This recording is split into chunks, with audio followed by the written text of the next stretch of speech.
All right. Welcome, gentlemen. My name is Charlie Ungamaka. I'm the founder and curator of the Gird Up Podcast. Really glad that you're with us. Hope that you enjoy our content and that you'll continue to come back to us in the future as we aim to use the gospel to help men understand who they are, where their place is in this world, and what God has created us to be.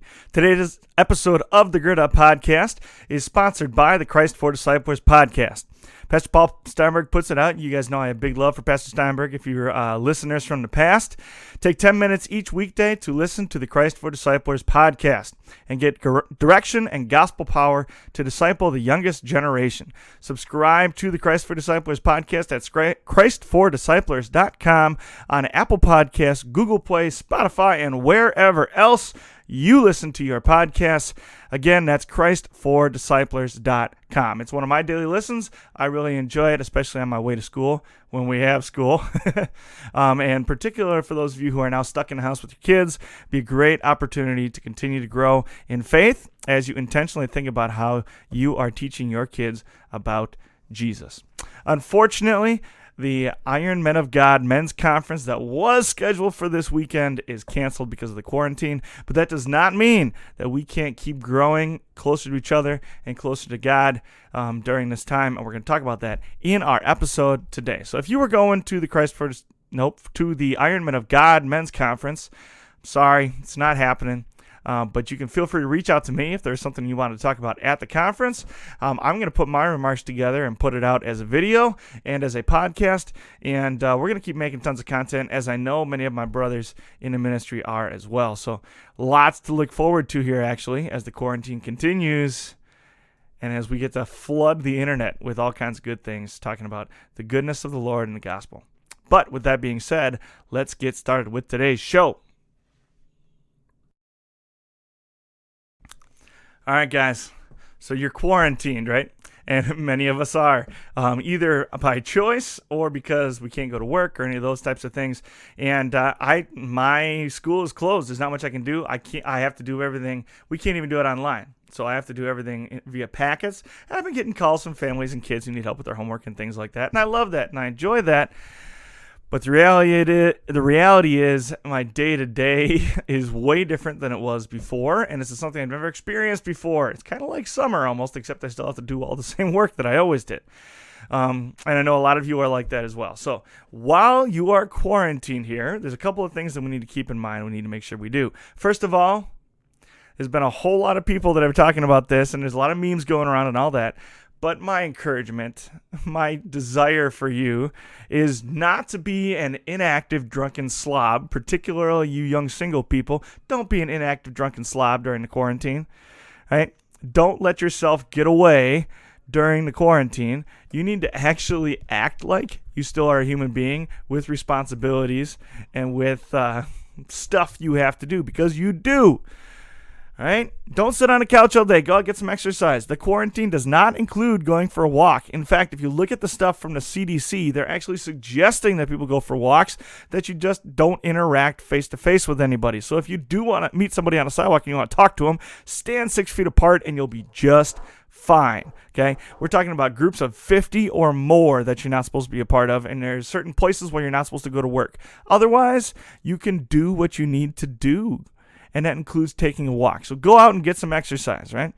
Also, for those of us who normally do have to work full-time jobs and now can't do the amount of work we usually do, what a great opportunity to rest up and to actually relax for a while and find some restoration. A lot of people take vacations in the summer. Well, the reality is your vacation is not going to exist anymore because of this time off. So use this time to recharge, to relax, to reset a little bit, to get closer to your Heavenly Father. This is a great time to relax, but don't let yourself become a drunken slob, all right? And finally, don't use this as an excuse to abdicate any of your roles in your responsibilities in the church, in the community, or in your family, all right? There is nothing going on, unless you're actually one of the people that's sick, there's nothing going on that can actually stop you from fulfilling your roles to your family, to your community, and to your church body. So don't let that happen. Don't abdicate your roles. Go do what God has taught you to do. You might have to be creative, but go do what you've been commissioned by the Spirit to do in your daily life. Second thing you gotta make sure you don't do is isolate yourself.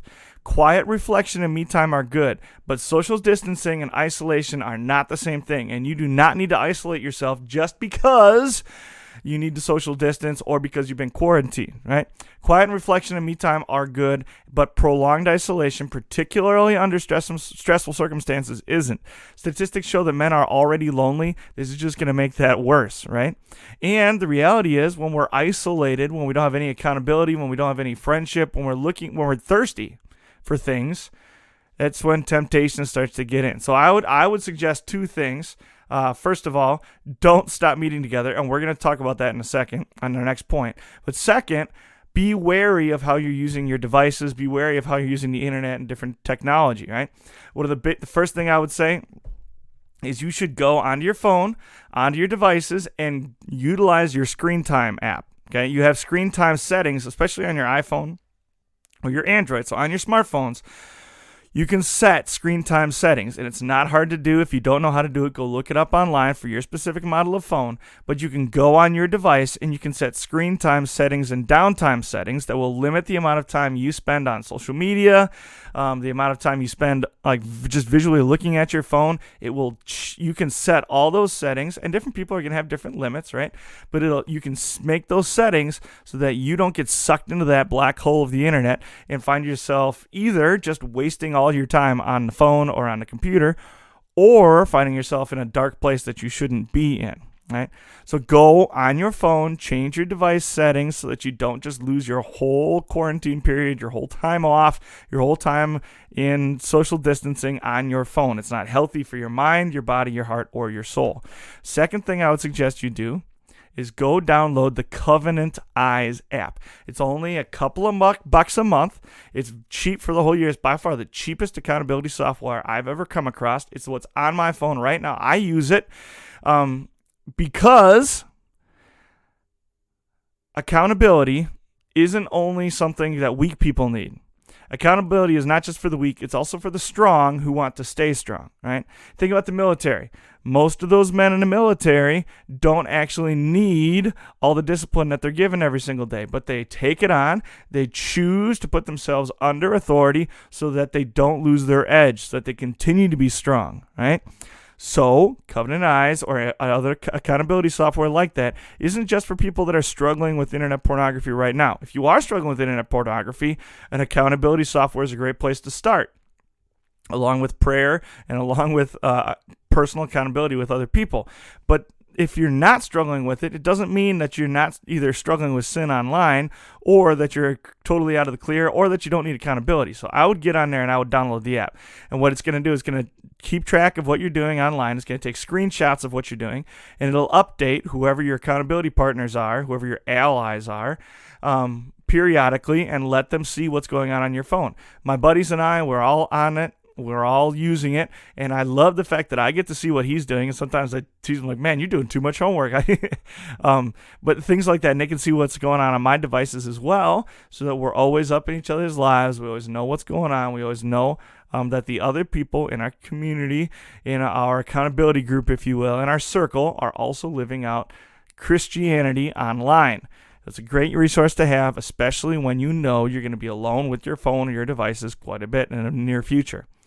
Finally, what I would also say we need to do is communicate, build our skills. We need to build those communication skills. Especially my generation, man, we are not good at communicating, or a lot of us aren't very good at communicating. This is a great opportunity to build some of those communication skills since we can't meet face to face, so we can't go out to restaurants and bars and things. This is a great opportunity to build that communication. Okay, so first, I would call and FaceTime people that I'm losing track of, right? So I do this all the time anyway, but I don't like talking on a phone, but I love connecting with my dudes. So we'll pick up the phone every once in a while and call each other, and we don't always pick up on the other end. Sometimes it takes a couple of tries, sometimes it takes a couple of phone calls to get in contact with each other, but we stay accountable to each other. We talk to each other frequently on the phone, and we're always in conversation with each other. One of the things we've done in the past, we're not necessarily doing right now, one of the things that we've done in the past is two of my buddies and I had scheduled phone conversations. So once a week, we would have a phone conversation at the exact same time every single week. One of them was on Sunday afternoon. One of them was on Friday morning. We would call. We have 15 to 20 minutes that were chunked out, that were on the schedule. It was non-negotiable. This is time we set aside to talk on the phone with each other. It was a great opportunity to be up in each other's lives, even though we weren't even in the same state as each other. We always knew what was going on in each other's minds and hearts and lives. All right. Finally, two more things on communication. I want you to write letters and emails. That's a lost art, right? And you don't necessarily need to mail the letter. You can write an email instead, but just type up what's going on in your life, right? Type up a letter or an email and send it off to somebody that you haven't talked to for a while, or somebody that you've been a little bit disconnected with, and start that conversation again. This is an excellent time to do it. It's also an excellent art form that's been lost. Right? And the last thing I'd say is find a way to express yourself if these things aren't up your alley. I always suggest doing these things, but if you really don't want to do that, or if you want something in addition to that, find a way to express yourself. I make podcasts and videos, right? I know other people love to build things. Other people like to, they're acts of service people. I'm not an acts of service guy. It doesn't really mean a lot to me, and it doesn't really mean a lot to me to give to other to do things for other people either. That's just not my love language. But I know a lot of you are. So find ways to do that. Maybe you actually want to create something. So like create art. That'd be a great thing too. Because never be enough resources for people out there in the world, especially in regards to Jesus. So use your time wisely and well. Find a project to work on and plug away at it. The third thing I would say we need to make sure we do is not stop actually meeting together. Let us not stop meeting together. The full context of that passage, which I know you've heard before, comes from Hebrews 10. It's verses 23 to 25. Let us hold unswervingly to the hope that we profess, for he who promised it is faithful. And let us consider how we may spur one another on toward love and good deeds. Let us not giving up meeting together, as some are in the habit of doing, but let us encourage one another, and all the more as you see the day approaching. One of my biggest pet peeves, personally, is the way people behave in church. And I might surprise you by what I say here. I'm all for a respectful and reverent worship environment, and I like order and structure. Don't get me wrong. And I'm one of those people that takes off his hat when he walks into church, all that, right? But many times this behavior goes way too far. Here's an example of that. Imagine for a second you're sitting in church, right? And a mom and her 3 children are sitting together in a row in front of you, right? You got that picture in your mind? They're sitting together in a pew in front of you, and 2 of those kids are sitting quietly and listening to the pastor, but the third one keeps squirming around and talking, poking his sister, right? Being annoying. And his older sister, finally, after a couple of minutes of this, gets annoyed and whacks him and loudly whispers, "Shut up, you brat!" Right? Or something like that. What does mom do? Well, more often than we should, I'll hear a mom in such a situation lean in close, get a real intense look on her face, and she'll say, "Are you going to talk like that in church? Jesus can hear you." And she sends a glance up toward the altar, right? Up at the crucifix in front of church, or the picture of Jesus up in front of church, and looks up. He can hear you, right? Oh, man. You've seen situations like that before, right? Maybe even you've said something like that before. Or here's a different example, right? There's 3 teenagers who are chatting by the side door of the church, right? On the side of the church. And they're talking about their dates from over the weekend, or, whatever. One of them is reenacting his awful date and how everything went wrong, everything went terrible. And he's reenacting all of this for his buddies. And as he describes, spilled drinks and fender benders and what happened when he brought his date home 5 minutes after curfew and things like that. He's acknowledging all these terrible things that happened on a date. And one of his friends lets loose and, "Oh, shit," right? In the doorway of the church. And the other 2 stop and they look at him and they go, "Dude, you can't talk like that in church." And so what does the teenager do? Takes a big step backwards, out of the church and into the hallway, and repeats himself, "Oh, shit." And they're like, "Oh, good. You can talk like that in the hallway. Jesus can't hear you now," right? And he's outside of God's hearing now, so he can talk however he wants. Come on, right? You and I both know that's ridiculous. We know that's not true. Acts chapter 7, verses 48 to 50 say, The Most High does not live in houses made by men. As the prophet says, heaven is my throne, and the earth is my footstool. What kind of house will you build for me, says the Lord? Or where will my resting place be? Has not my hand created all these things? God is not bound to the walls of earthly buildings. And this is a wonderful thing. It's a good thing. It means that he's always with us. He walks with us. He's by our side. He dwells in our hearts. He never, ever leaves us alone. And that's good. So why then do I keep hearing people, particularly pastors in this particular instance, but I keep hearing people saying things like, I sure hope people don't get used to, staying home on Sunday morning, or I hope when all this is over, people don't forget to come to church, or even just, I hope our churches aren't empty once this quarantine ends. These attitudes are a reflection of the same silly belief that the teenagers and Imam reflected in their conversations, right? Jesus doesn't live in church. God doesn't live in church. He doesn't live in a building. Your church isn't where God is, and that your church shouldn't be the only place where the people of your congregation find Jesus. The Spirit dwells in the hearts of the people, and he always has, and he always will. What this quarantine has done is not separate people from Jesus. What it's done is expose churches and pastors who have been failing to disciple the way that they should. Right now, our focus should be on providing every resource and motivation, or every single resource and material we possibly can to those who are gathering outside of the church walls, since we can't gather inside the church walls. Because, as Jesus tells us in Matthew 18, wherever 2 or 3 come together in my name, there I am with them. There's no quarantine mandate that forbids 2 or 3 people gathering together in God's name, and there won't be. This is not a blanket criticism, by the way, of all pastors and all churches. In fact, it's not even a criticism of most churches and most pastors, just a few that I heard talking, and the attitudes of a lot of lay people who are concerned about this, and they're good to be concerned about church attendance. Church attendance is a good thing. Church attendance is a reflection that there's something going on in my heart. Church attendance is a reflection. It's an outcry. It's me saying I value time together with brothers and sisters in Christ, worshiping my Savior. I'm not saying church attendance isn't good or that people shouldn't come. What I am saying is our focus right now is in the wrong place if I'm concerned about whether or not people are going to come back to church once this quarantine is over, okay? In fact, I have found just the opposite to be true in many churches and with many pastors.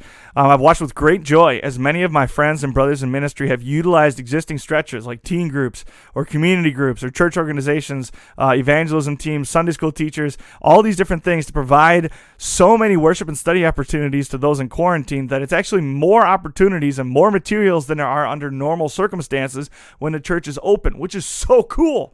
It's a good thing that should continue to happen, and I love it.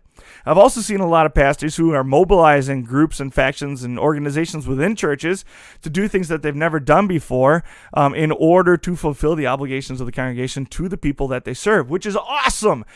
And it's the perfect response. It's the godly response to the situation that we are in.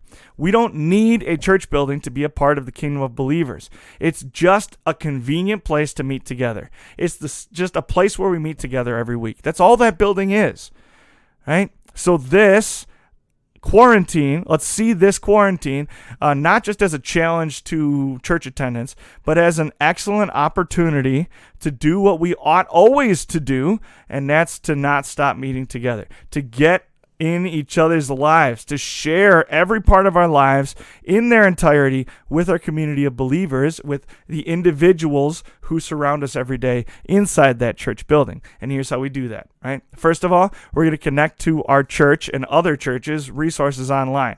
There's more online resources right now, and there will in the next coming weeks be more online resources for churches than there have ever been in the history of the internet, because everybody is forced to be online right now. Every church, almost every church at least, is putting out content every single day, if not more than that, to help their people stay connected to Jesus. So utilize what your church is putting out. Go find stuff from other churches too. Go ahead and enjoy it. Bask in the awesome glow of all this internet ministry that's going on right now. There's never been a time like this since the creation of the internet where there was such a it's just pouring into the internet right now. There's so many resources. Go and utilize them. 2, don't worship alone. You might be stuck in your house to worship, but you don't have to worship alone. You can go to somebody's house. Obviously, avoid the germs, right? Avoid the germs. But you don't have to worship alone. Invite somebody over. Have a beer and watch the sermon, right? Get together. Get your kids to invite their friends over, and you can all worship together. You can do your Sunday school lesson. You can watch the videos. Sing along at home. Do all the worship things at home and invite people to be a part of your worship with you. This would even be an awesome time to connect with your neighbors who don't love Jesus and say, hey, we're doing worship at home. I know you don't really like church, but why don't you just come experience what we're doing at home during this time of crisis, right? What a wonderful opportunity to worship together in small groups, something that most people don't get to do on a regular basis. 3rd, if you have extra time on your hands, start book clubbing, start listening to podcasts, and start sharing that with other people. Don't listen to the podcast alone. Call up one of your buddies and say, hey, man, I know you got laid off too, or hey, bro, I know you can't teach right now either. Let's listen to this podcast and let's talk about it. Let's have a conversation about it, or let's read this book together and have some conversations about it and do a little book club, do a little podcast group. Like, find ways to connect with other people and connect with Jesus at the same time. There's so many ways to do it. I personally love to read, and we always have. Even if we're not officially book clubbing, we're always having conversations about what we're reading amongst my friends, and this would be a great time for you to do that as well, right? And last, find ways to serve the people who are in need right now. Who's still working? Is there any way I can help them? Who's short on food? Who can't get out of the house? Who's actually quarantined? Who is getting sick? How can we help these people? I heard earlier today that there's a whole bunch of workers in the healthcare community who their schools are out, childcare is closing, they don't have anywhere to put their kids, but they still have to go to work every day because people are getting sick. Well, maybe we can babysit for them, right? Maybe we can welcome their kids into our home, even if it's not every day, 2 days a week, right? Maybe we can take on a couple extra kids. Maybe we can, give somebody a night off. Maybe we can cook for them, take the stress off. If I have a doctor friend who's been overwhelmed with all this, I can help. Maybe I can help kids do their homework. Whatever it might be, find a way to serve. Maybe you're just the person that walks around a neighborhood and knocks on doors and says, is there anything you need? Can I get something for you? Can I run to the store for you? Whatever it might be, find a way to serve the people around you. In the book of James, he says, faith without works is dead. That doesn't mean that I have to earn my salvation. It means just the opposite. When Jesus is in me, I'm going to do good things for the people around me. What a great opportunity to let the light of Jesus shine through you and into the lives of the people in the community and in the church around you. Right? So I'm going to keep putting out stuff for you. I'm going to be busy the next couple of days, but I want to keep putting stuff out there for you. I hope I get the chance to share more and more and more stuff with you. If you have anybody you want to be on the show, go ahead and suggest them to me. Send me an email. All that information is at the end of the podcast. God's blessings. I hope you enjoyed the video. It's the first one I've ever done. It wasn't perfect, but I hope you enjoy it. I hope you have a good one. And I hope you all stay safe. And if you do get sick, what's the worst thing that can happen? For me to live is Christ, to die is gain. What a joy to be released from this earthly veil and to get to spend eternity with my Heavenly Father. We have nothing to fear. So look to the cross for comfort, for resurrection peace. God's blessings. Have a good one.